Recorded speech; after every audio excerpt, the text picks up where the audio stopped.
நமக்கு வயசாகும்போது நம்ம எல்லாருக்குமே மனசுல ஒரு சின்ன பயம் இருக்கும் இல்லையா? சின்ன சின்ன வேலைகளுக்கு கூட மத்தவங்கள எதிர்பார்க்க வேண்டியிருக்குமோ, நம்ம சுதந்திரம் போயிடுமோன்னு தோணும். ஆனா வீட்லயே செய்யக்கூடிய சில ரொம்ப சிம்பிளான பயிற்சிகள் மூலமா நம்ம கடைசி வரைக்கும் சுறுசுறுப்பாவும் தற்சார்புடனும் வாழ முடியும். அந்த பயிற்சிகள பத்தி தான் நாம இன்னைக்கு பார்க்க போறோம். நம்மள நிறைய பேர் என்ன நினைக்கிறோம், தினமும் வாக்கிங் போனா போதும், உடம்பு ஃபிட்டா இருக்கும், வேற எதுவும் தேவையில்லன்னு. ஆனா அது உண்மையிலேயே போதுமா? நம்ம சுதந்திரமான வாழ்க்கைக்கு வாக்கிங் மட்டுமே போதுமானதா? வாங்க, இத பத்தி கொஞ்சம் ஆழமா பார்க்கலாம். பாருங்க, வாக்கிங் போறதுல தப்பே இல்ல. அது நம்ம இதயத்துக்கும் ரத்த ஓட்டத்துக்கும் ரொம்ப ரொம்ப நல்லது. ஆனா ஒரு முக்கியமான விஷயத்த அது மிஸ் பண்ணிடுது. அதாவது திடீர்னு தடுமாறும்போது நம்மளையே தாங்கி பிடிக்கிறேன். அன்றாட வேலைகளை யாருடைய உதவியும் இல்லாம செய்ய தேவைப்படுற அந்த தச வலிமைய வாக்கிங் மட்டுமே தராது. அதுக்குன்னு சில ஸ்பெஷல் பயிற்சிகள் இருக்கு.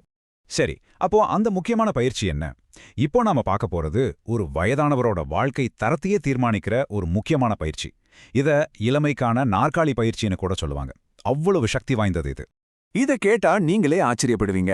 ஸ்டான்ஃபோர்ட் யூனிவர்சிட்டியில ஒரு ஆய்வு பண்ணாங்க. அதுல என்ன தெரியுமா கண்டுபிடிச்சாங்க? இந்த ஒரு பயிற்சியை வெறும் 12 வாரம் செஞ்சா போதும், உங்க தசைகளோட செயல்பாட்டு வயதை கிட்டத்தட்ட 15 வருஷம் குறைக்க முடியுமா? யோசிச்சு பாருங்க, வெறும் 3 மாசத்துல 15 வருஷம் இளமை. அது மட்டும் இல்ல, டோக்கியோ யூனிவர்சிட்டி ஆய்வு என்ன சொல்லுதுன்னா, இது எலும்புகளோட அடர்த்திய 41% வரைக்குமே அதிகரிக்குதாம். அதே மாதிரி ஹார்வர்ட் மெடிக்கல் ஆய்வின்படி சுமார் 78% பெரியவங்க தற்சார்போட இருக்கிறதுக்கு இந்த பயிற்சி ஒரு முக்கிய காரணம்னு சொல்றாங்க. இதை எப்படி சரியா செய்யறதுன்னு பார்க்கலாம். முதல்ல நாற்காலியோட நுனியில உட்காந்துக்கோங்க. இப்போ உங்க மூக்கு உங்க கால் விரல்களுக்கு நேரா வர்ற வரைக்கும் முன்னாடி குனியுங்க. இதுக்கு பேர் தான் நோஸ் ஓவர் டோஸ் டெக்னிக். அப்புறம் உங்க தொடைகளை நல்லா இறுக்கிக்கிட்டு மெதுவா எழுந்து நேரா நில்லுங்க. இப்பதான் இந்த பயிற்சியோட அசல் ரகசியமே வருது. ரொம்ப ரொம்ப முக்கியமான பகுதி. திரும்ப உட்காரும்போது தொப்புன்னு விழாம 1, 2, 3ன்னு எண்ணிக்கிட்டே ரொம்ப மெதுவா உங்க கண்ட்ரோல்லே உட்காரணும். இப்படி மெதுவா உட்காரும்போது தான் உங்க தசைகளுக்கு 70% அதிக பலம் கிடைக்குது. அடுத்தது வயசானவங்களுக்கு இருக்கிற ஒரு பெரிய பிரச்சனை தடுக்கி விழறது. இதை தடுக்கிறதுக்கு ஒரு சூப்பரான பயிற்சி இருக்கு. அதுதான் சமநிலை, அதாவது பேலன்ஸ். சயின்ஸ்ல இத ப்ரோரியோசெப்ஷன்னு சொல்லுவாங்க. சிம்பிளா சொல்லணும்னா, இது நம்ம உடம்புக்குள்ள இருக்கிற ஒரு ஜிபிஎஸ் மாதிரி.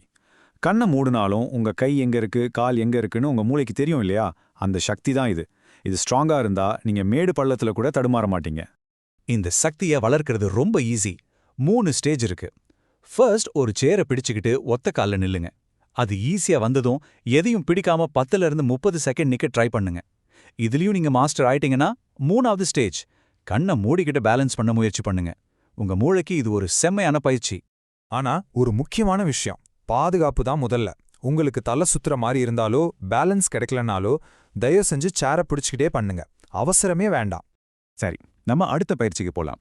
நம்ம உடம்புல 2வது இதயம்னு ஒன்னு இருக்குன்னு சொன்னா நம்புவீங்களா? ஆமா, அது என்னன்னு பார்க்கலாமா? நீங்க கேட்டது கரெக்ட் தான்.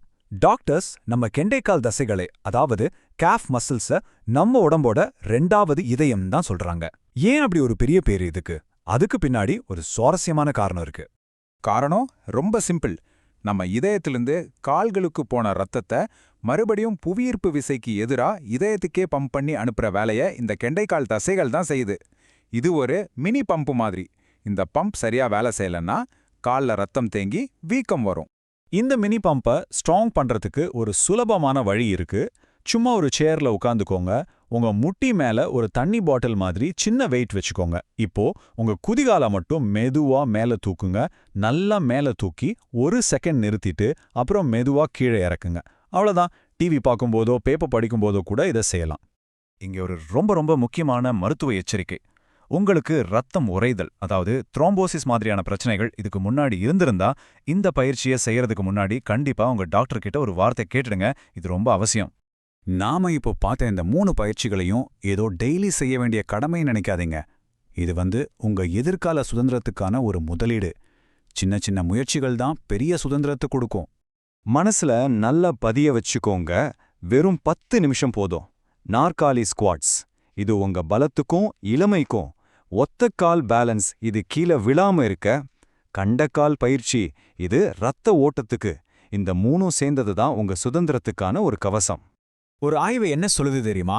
இந்த சிம்பிளான பயிற்சிகளை வாரத்துக்கு 3 நாள் செஞ்சா போதும், நீங்க தடுக்கி விழுறதுக்கான வாய்ப்பு 39% குறையுதான். யோசிச்சு பாருங்க, இது எவ்வளோ பெரிய பாதுகாப்பு.